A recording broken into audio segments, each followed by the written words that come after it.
Drinking alcohol, smoking, and drug use are harmful to health.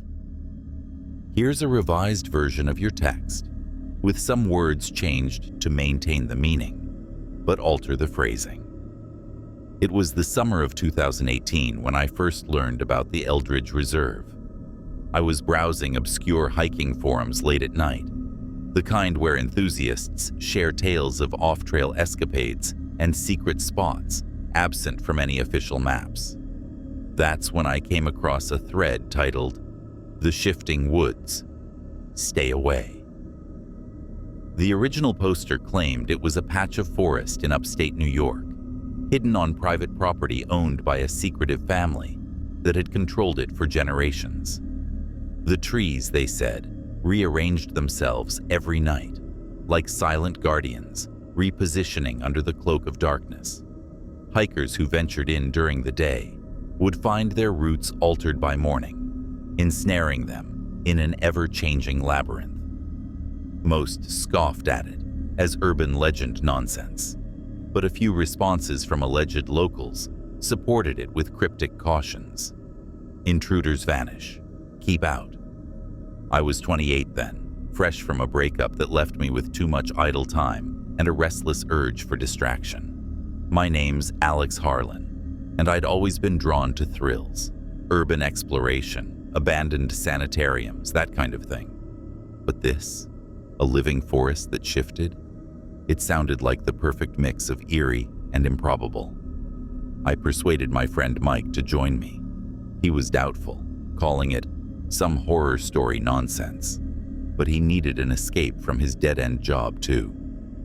We packed our equipment, tents, GPS, compasses, snacks, and drove up from the city on a Friday afternoon. The reserve wasn't difficult to locate if you knew where to search. We turned off a lonely county road onto a dirt path marked with weathered, no-entry signs, their paint flaking like old skin. The family's name, Eldridge, was carved into a rusted gate we had to scale.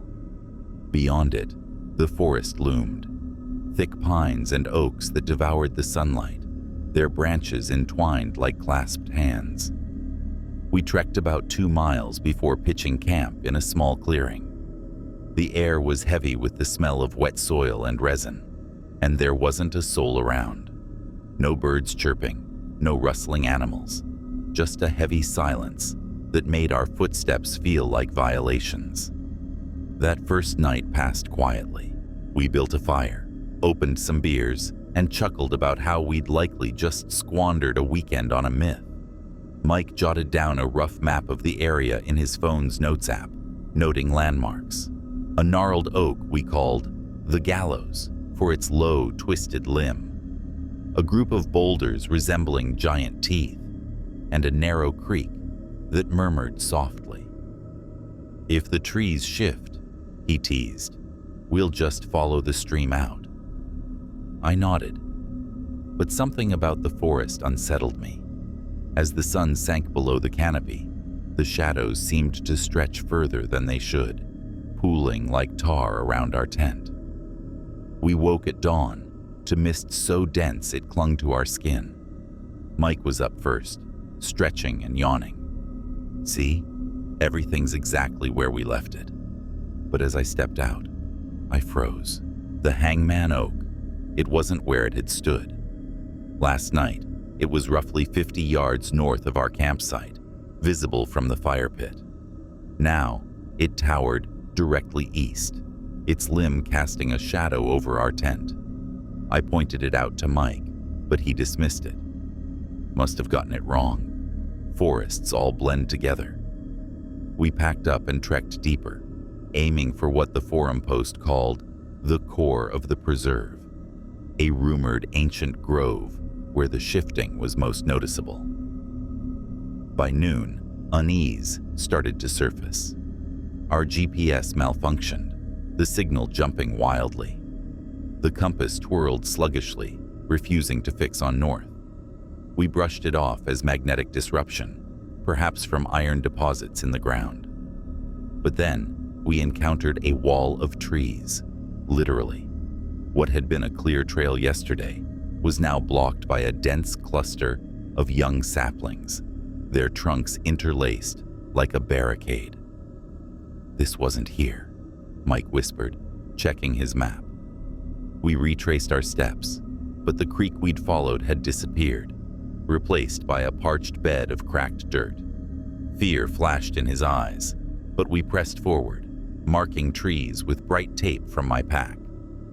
As dusk settled, we found another clearing and pitched camp again. The mist rolled in, heavier this time, muffling our voices. We ate in silence, the fire snapping like murmurs. That night, sleep eluded me. Around 2 a.m., I heard it, a low scraping sound, like roots ripping through earth. It was faint, rhythmic, echoing from all directions. I unzipped the tent and peered out. In the moonlight, the trees, they were shifting. Not dramatically, not like in some fantasy film, but slowly, almost imperceptibly. A pine edged inches to the left, its branches brushing against a neighbor. An oak's trunk tilted, as if leaning to murmur.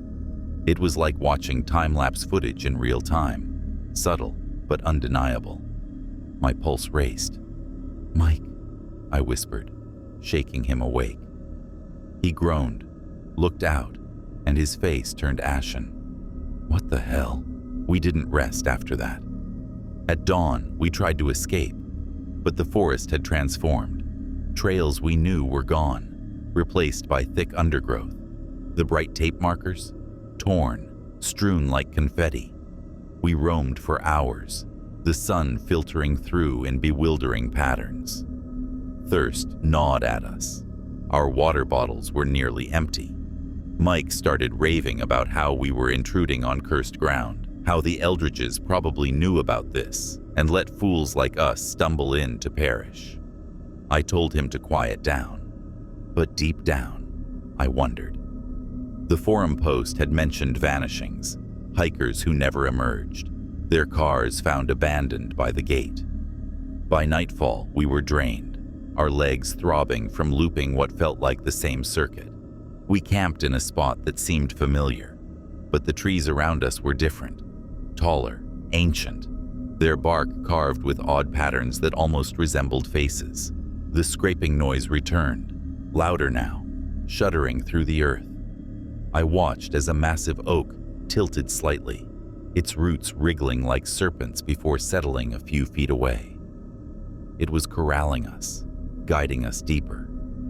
Mike broke down, weeping softly. "We're going to die here, Alex. This isn't normal." The next day dissolved into horror. Hunger clawed at us. Our supplies were gone. We found berries, but they tasted sour, numbing our tongues. Sores formed on our feet, and the mist never fully cleared. We shouted for help until our voices cracked, but the silence devoured everything. Then, in the afternoon, we stumbled upon something that froze my blood. A corroded backpack, half buried in the soil. Inside were decayed clothes, a wallet with an ID from 2005. Some guy named Trevor Lang, vaguely familiar from old missing person reports. Nearby, carved into a tree, "They shift, don't rest."